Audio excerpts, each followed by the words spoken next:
CTET 2024 के लिए form को अप्लाई करने का जो ऑनलाइन प्रोसेस है वो आज कंप्लीट आप इस वीडियो में जानेंगे। इसके लिए आपको क्या करना है कि आप एक ब्राउज़र ओपन करें और वहाँ पर टाइप करें ctet.nic.in। इस तरीके से जैसे ही आप सर्च करते हैं, सर्च करने के बाद इस वेबसाइट के ऑफिशियल पेज पर आप इस तरीके से आ जाएंगे। यहाँ पर आने के बाद लिखा है अप्लाई फॉर सीटेट, तो इसी पर आपको इसे लेफ़्ट राइट बढ़ा लेना है और इस पर आपको क्लिक कर देना है। यहाँ क्लिक करते ही आप देखेंगे लिखा है अप्लाई फॉर सीटेट जनवरी 2024, इस पर आप क्लिक कर दीजिएगा। क्लिक करते ही आपके सामने अगला पेज इस तरीके से आएगा, जहां पर आपको एप्लीकेशन नंबर, पासवर्ड वगैरह सब पूछ रहा है, लेकिन अभी आपके पास ये नहीं है। तो इसके लिए आपको पहले तो रजिस्ट्रेशन करना है। रजिस्ट्रेशन करने के लिए आप न्यू रजिस्ट्रेशन पे क्लिक करेंगे। यहाँ पर क्लिक करने के बाद आप नीचे की तरफ आएंगे तो आपको यहाँ पर कुछ चीज़ें बताई गई हैं कि आपको एक पेपर या दो पेपर या दोनों पेपर और साथ ही साथ आरक्षण संबंधित पूरी जानकारी दी गई है कि किसको कितना फीस यहाँ पर पेमेंट करना है, किस मेथड से आप पेमेंट करें जिसमें कि आपको चार्ज लगेगा, और किस मेथड से आप पेमेंट करें जिससे कि आपको कोई एक्स्ट्रा चार्ज, जिसे हम बोलते हैं सर्विस चार्ज, वो नहीं लगेगा। सब कुछ बताया गया है। साथ ही साथ जो भी डॉक्यूमेंट आपको अपलोड करने हैं उन डॉक्यूमेंट का फॉर्मेट, उनका साइज़ और उनका हाइट वेट, ये सब कुछ यहाँ पर क्लियर करके बताया गया है। जैसे कि डायमेंशन आप देखें तो फोटोग्राफ जो है 3.5 सेंटीमीटर विथ रहना चाहिए और 4.5 सेंटीमीटर हाइट रहना चाहिए। तो इस तरीके से ये क्लियर यहाँ पर बताया गया है। साथ ही साथ फ़ोटो का जो साइज़ है वो 10 KB से और यहाँ 100 KB के बीच में ही रहना चाहिए। चलिए, ये सभी हमने सब कुछ देख लिया। उसके बाद हम यहाँ इस चेक बॉक्स को टिक करके क्लिक हेयर टू प्रोसीड पे क्लिक कर देते हैं। यहाँ क्लिक करेंगे तो पर्सनल डिटेल में कैंडिडेट का नाम आपको भरना है। ये जितनी भी डिटेल आप भरेंगे ये सभी डिटेल आप उनके डॉक्यूमेंट्स, जो उनके क्वालिफिकेशन डॉक्यूमेंट है, उनसे भरेंगे।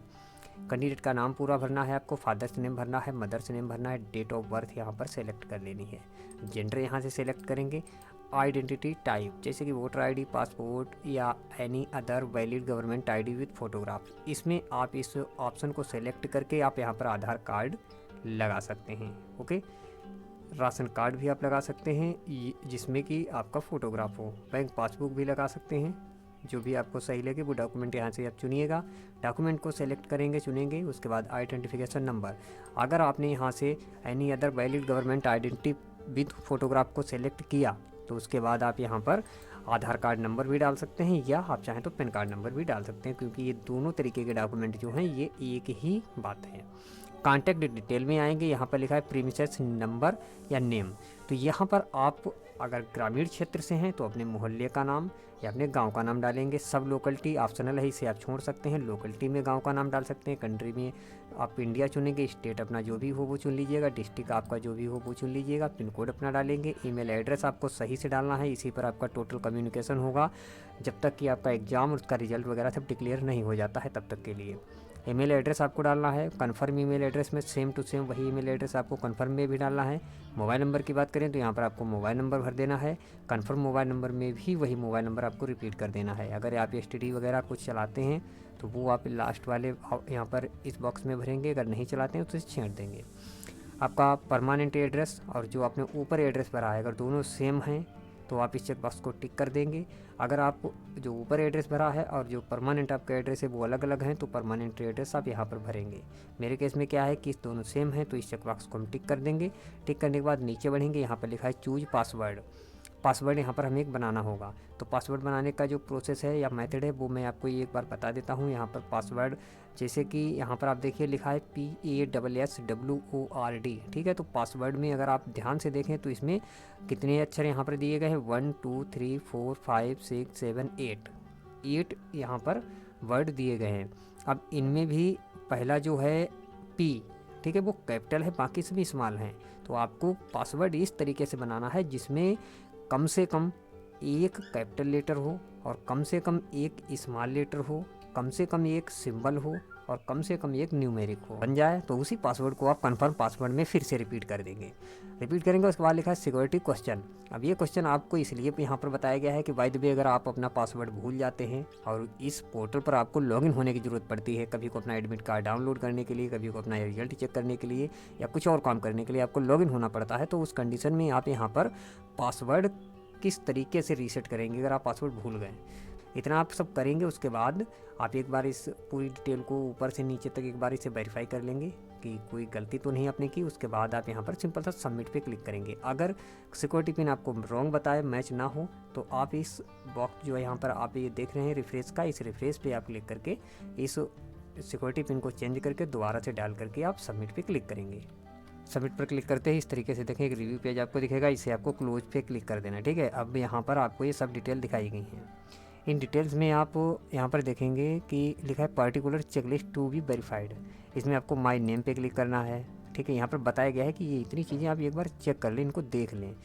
जब ये सब आप देख लें कि सही है, उसके बाद आप इस चेक बॉक्स को टिक करें। अगर इसमें आपको कोई दिक्कत लगे कि आपने गलत कुछ फीड कर दिया है तो आप एडिट रजिस्ट्रेशन फॉर्म पे क्लिक करें, अदरवाइज आप सबमिट एंड सेंड OTP पर आप क्लिक करें। Do you wish to submit registration form and get OTP? इसका मतलब है कि आप चाहते हैं कि आपका फॉर्म को सबमिट किया जाए और OTP दी जाए, तो आप यस कर दीजिए क्योंकि आपने सभी डिटेल यहाँ पर चेक कर ली हैं। अब आप देखें Saint on given mobile number, ये OTP आपके इस मोबाइल नंबर जो कि अभी आपने एंटर किया इस मोबाइल नंबर पर भेजी जा चुकी है। तो आप थोड़ा वेट करें और आपके इसी मोबाइल नंबर पर OTP आपको भेज दिया गया है, वो OTP आप यहाँ पर डालेंगे। OTP डालने के बाद सबमिट रजिस्ट्रेशन फॉर्म जो लिखा है इस पर क्लिक कर देना है। ठीक है, तो आप देखेंगे कि आपका एप्लीकेशन नंबर यहाँ पर आ चुका है। इस एप्लीकेशन नंबर को इस तरीके से आप सेलेक्ट करके इसे आप कॉपी कर लें, और मैं तो ये कहता हूँ कि इसे आप प्रिंट कर लें। तो प्रिंट अभी तो खैर नहीं यहाँ से आप कर पाएंगे, लेकिन इसका फ़ोटो वगैरह कैप्चर करके आप रख लें, अदरवाइज आपको फिर ढूंढने में दिक्कत होगी। लेकिन फिर भी अगर कभी को एप्लीकेशन नंबर आपका गायब हो जाता है या पासवर्ड भूल जाते हैं तो उनसे संबंधित मैंने वीडियो पहले बनाए हैं, तो उनको आप देख लीजिएगा। उनमें मैंने सब कुछ पूरा प्रोसेस बताया है, किस तरीके से आप एप्लीकेशन नंबर अपना निकालेंगे, किस तरीके से पासवर्ड को रीसेट करेंगे। अब यहाँ पर लिखा है कंप्लीट एप्लीकेशन फॉर्म। ठीक है, तो इस पर हम क्लिक करते हैं। यहाँ क्लिक करेंगे तो आप देखें कॉन्टैक्ट डिटेल हमारी कंप्लीट है, पर्सनल डिटेल इनकम्प्लीट है, apply for and examination city detail ये सभी अभी इनकम्प्लीट है, इनको हमें कंप्लीट करना होगा। इसके लिए हम पर्सनल डिटेल पे सबसे पहले क्लिक करते हैं और आगे पेज को बढ़ाते हैं। इस ऑप्शन में आप नेशनलिटी देखें इंडियन है। ठीक है, तो कुछ यहाँ पर ऑप्शन है, इनको आपको सेलेक्ट करना है, जिससे कि कैटेगरी आपको देना है जो भी कैटेगरी हो। Are you person with benchmark disability, तो डिसेबिलिटी से कोई मैटर ही नहीं है तो इसको हम नो करते हैं। Are you person with disability, no. उसके बाद अगला है एम्प्लॉयमेंट स्टेटस, तो नॉट एम्प्लॉयड या एम्प्लॉयड एट टीचर या एम्प्लॉयड अदर देन टीचर। ठीक है, तो हम इसको कर देते हैं एम्प्लॉयड एज टीचर, क्योंकि जो फॉर्म हम फिल कर रहे हैं ये एज ए टीचर या प्रेजेंट टाइम में एम्प्लॉयर हैं। तो 5FQ936 ये है सिक्योरिटी पिन, इसको हमने डाल दिया। उसका सेव एंड नेक्स्ट पे क्लिक किया, यस कर दिया। थोड़ा सा वेट करें और आप देखेंगे कि अगले पेज पर आ गया। ठीक है, लिखा है अप्लाइंग फॉर्म। इस फॉर्म को यहाँ पर आप ध्यान से देखिए, लिखा है अप्लाइंग फॉर्म। आप फर्स्ट पेपर के लिए सिर्फ जा रहे हैं यहाँ पर या सेकंड भी आपको देना है, ये दोनों। तो फर्स्ट पेपर में क्या है कि जो लोग डीलेड हैं, VTC हैं, वही लोग फर्स्ट में आएंगे। अगर बीएड हैं तो फर्स्ट आप तो खैर नहीं आ सकते, वो सिर्फ सेकंड में रहेंगे। तो आप इनमें से देख लीजिए कि आपको सिर्फ फर्स्ट पेपर देना है या सेकंड देना है या दोनों। तो मैं यहाँ पर पेपर फर्स्ट जो है 1 से 5 इसको सेलेक्ट किया। लैंग्वेज यहाँ से सेलेक्ट करेंगे, आप यहाँ से जो भी लैंग्वेज सेलेक्ट करते हैं उस लैंग्वेज में आपका पेपर आएगा। ठीक है, तो हमने यहाँ से सेलेक्ट कर दिया है हिंदी। लैंग्वेज 2 है, तो 2 में अगर आप इंग्लिश सेलेक्ट करते हैं तो आपको आपके पेपर में इंग्लिश का आंसर देना होगा। अगर आप उर्दू करते हैं, बंगाली करते हैं, संस्कृत करते हैं, जो भी आप यहाँ से लैंग्वेज देना चाहें वो दे सकते हैं। तो हम यहाँ पर सेकंड लैंग्वेज जो है उसको संस्कृत देते हैं। ओके, अब लिखा है minimum educational qualification for class 1 to 5। तो यहाँ से 1 से लेकर के और 4 तक जो भी ऑप्शन सटीक हो उसे आपको चुनना है। मेरे केस में क्या है कि हम नंबर 4 को सिलेक्ट करेंगे। ठीक है, लिखा है डिप्लोमा इन एजुकेशन। ओके, तो हम इसे ही क्लिक कर देते हैं, ये हमने क्लिक कर दिया।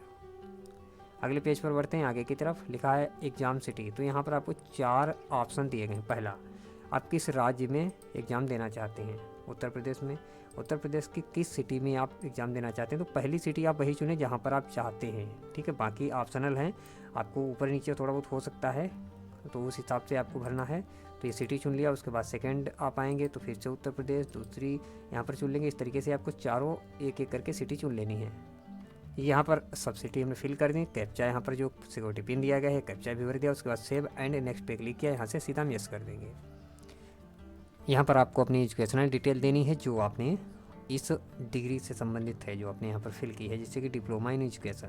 तो पास स्टेटस, यहाँ पर पास, ईयर ऑफ पासिंग, तो आप इसके लिए आपके पास मार्कशीट होना चाहिए। तो ये ईयर सेलेक्ट कर लिया। एजुकेशनल पेज सबमिट होगा तो आप देखेंगे फ़ोटोग्राफ और सिग्नेचर, ये 2 अपलोड करने के ऑप्शन आ गए, जिसमें आपको फ़ोटोग्राफ जो दिखाया गया 10 से 200 KB के बीच में रहना चाहिए, और जो सिग्नेचर है वो 4 से 30 KB। तो चलिए इनको पहले हम डॉक्यूमेंट स्कैन करके अब यहाँ पर अपलोड करते हैं। यहाँ पर आप देखिए तो हमने ये सिग्नेचर को अपलोड कर दिया। इसी तरीके से फ़ोटोग्राफ को आपको अपलोड करके दिखाते हैं। यहाँ पर इस तरीके से आप क्रॉप करें, लेकिन आपको यहाँ पर ध्यान रखना है कि आप एक बार ये चेक कर लें कि आपका जो फ़ोटो है या जो सिग्नेचर है उसका साइज़ जिस तरीके से बताया गया उतना रहे। बाकी आप यहाँ आए तो आप डायरेक्ट अपलोड ओरिजिनल पे क्लिक कर दें, ठीक है। तो आपको इसमें कोई एडिटिंग नहीं करना होगा, फिर आप अपलोड पे क्लिक कर दें और थोड़ा सा वेट करें और ये फाइल आपकी सक्सेसफुली अपलोड हो जाएगी, जिसे आप यहाँ पर क्लिक करके देख भी सकते हैं। जैसे ये फाइलें आपकी अपलोड हो जाएँ उसके बाद आप नीचे दिए गए इस कोड को, जैसे कि आप पिछली बार भर रहे थे, इस तरीके से यहाँ पर भर दें और सेव एंड नेक्स्ट पे क्लिक करके यस पे क्लिक कर दें।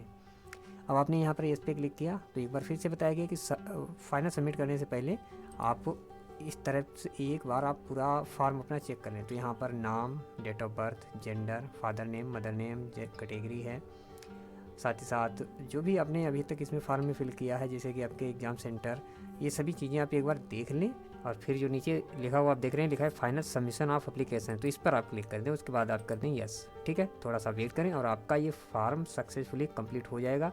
यहाँ पर सिर्फ एक काम आपका बाकी रह गया है, वो ईमेल को वेरीफाई करना, ठीक है। तो वेरीफाई करने में करना कुछ नहीं है, यहाँ पर ईमेल आईडी ऊपर लिख कर किया जाएगा जो अभी आपने एंटर किया है। उसके बाद नीचे जो कोड दिया गया है ये कोड डालेंगे और सबमिट पे क्लिक करेंगे। आप चाहें तो चेंज भी कर सकते हैं, अगर आपको अभी ज़रूरत हो चेंज करने की तो चेंज भी कर सकते हैं। जैसे आप सबमिट पे क्लिक करेंगे तो आपका जो ये ईमेल एड्रेस है, इस ईमेल एड्रेस पर एक OTP चला जाएगा, ठीक है, जिसे आप यहाँ पर भर देंगे, ठीक है। भरने के बाद आप वेरीफाई पे क्लिक कर देंगे और यहाँ पर वेट करेंगे तो आप देखेंगे कि आपका your email ID is verified successfully. अब यहाँ से आप click here to go home पे क्लिक कर दें। आप बैक पेज पर आ जाएंगे। अब आप देखिए कि यहाँ पर अब ऑप्शन आ गया है पे एग्जामिनेशन फ़ी।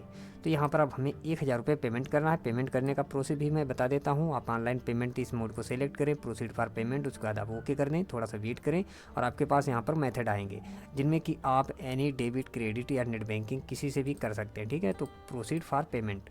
अब हम यहाँ पर ये चेक करते हैं कि डेबिट कार्ड में सिर्फ और सिर्फ डेबिट कार्ड से ही होगा। तो यहाँ पर आप देखें QR कोड का ऑप्शन भी है, UPI का भी है, ठीक है। तो हम यहाँ पर सेलेक्ट योर QR, तो मैंने भीम UPI का QR कोड यहाँ पर सेलेक्ट किया। उसके बाद हम क्लिक कर देते हैं मेक पेमेंट फॉर ₹1000। यहाँ पर हमने क्लिक किया। क्लिक करने के बाद आप देखिए ये QR कोड यहाँ स्क्रीन पर आ गया, ठीक है। तो मैं क्या करता हूँ कि मैं इस QR कोड को स्कैन कर लेता हूँ और जैसे ही आप भी जब इस QR को स्कैन करेंगे तो आपको यहाँ पर 1000 रुपये ऑटोमेटिक फिल होकर के आएंगे, जिन्हें आपको अपने किसी भी एप्लीकेशन से, जो भी आप एप्लीकेशन चलाते हो, किसी भी एप्लीकेशन से आप यहाँ पर पेमेंट कर देंगे। और जैसे ही पेमेंट होगा तो आपके सामने सक्सेसफुल आएगा। हालांकि मेरे पास सक्सेसफुल नहीं आया, मेरे पास लिख करके आया sorry we are unable to process your request. तो इसका कोई दिक्कत नहीं है, पेमेंट मेरा जा चुका है। लेकिन फिर भी मैं यहाँ पर आपको ये भी बता देता हूँ कि पेमेंट जाने के बाद आपको करना क्या है। अब चूँकि यहाँ पर हम जब भी आते हैं तो ये बार बार पेज यहीं पे लेकर के आता है जहाँ पर हमें पेमेंट करने के लिए बोला जाता है, और हम जब QR और इस तरीके से सेलेक्ट करते हैं तो ये प्रॉब्लम आ जाती है, ठीक है। तो हम क्या करते हैं, हम एक बार फिर से शुरुआत से इसी पेज पर अपने इसी एप्लीकेशन नंबर और जो हमने पासवर्ड बनाया है उसके थ्रू यहाँ पर लॉगिन होकर के आते हैं, ओके। अब यहाँ पर आप देखिए कि हम जैसे ही इस पेज पर हमने दोबारा से लॉगिन किया, ठीक है, तो आप टेंशन ना लें पेमेंट की। हमने जैसे ही दोबारा लॉगिन किया तो यहाँ पर आप देखें registration form complete, application form complete, payment detail complete, सब कंप्लीट हो गया। डाउनलोड कन्फर्मेशन पेज भी आ गया। यहाँ पर आप देखिए तो इस तरफ एक्टिविटी जितनी है ये सभी कंप्लीट है। ईमेल आईडी वेरीफाइड है, मोबाइल नंबर वेरीफाइड है। Download conformation page. हमें क्या काम करना है कि जो हमारा पासवर्ड है वो हमें याद कर लेना है अच्छी तरीके से। जो हमारा एप्लीकेशन नंबर है इसे हमको लिख करके नोट डाउन करके रख लेना है, क्योंकि जैसे ही आगे एडमिट कार्ड जारी किए जाएंगे तो एडमिट कार्ड आपको इसी तरह से इसी पेज पर लॉगिन होकर आने के बाद ही आपको मिलेंगे, ठीक है। लेकिन फिर भी अगर आप हमारे चैनल को सब्सक्राइब कर लेते हैं तो आपको कोई भी प्रॉब्लम नहीं होने वाली, क्योंकि मैं जैसे ही एडमिट कार्ड डाउनलोड होने शुरू होंगे तो वहीं पर मैं आपको एप्लीकेशन नंबर को सर्च करने का तरीका बताऊंगा, पासवर्ड को रीसेट करने का तरीका बताऊंगा, साथ ही साथ आपको एडमिट कार्ड को डाउनलोड करने का भी तरीका बताऊँगा, ओके। तो उम्मीद है दोस्तों इस वीडियो में मैंने आप लोगों को काफ़ी कोशिश की है कि आप लोगों को सीटेट का और ऑनलाइन फॉर्म भरने का पूरा प्रोसेस बताया जाए, और मुझे उम्मीद है कि मैंने बताया भी सही से। अगर वीडियो आप लोगों को अच्छा लगा वीडियो को लाइक करिए, चैनल को सब्सक्राइब करिए, अन्य दोस्तों के साथ शेयर करना चाहें तो कर भी सकते हैं। मिलते हैं आपको अगले वीडियो में। धन्यवाद।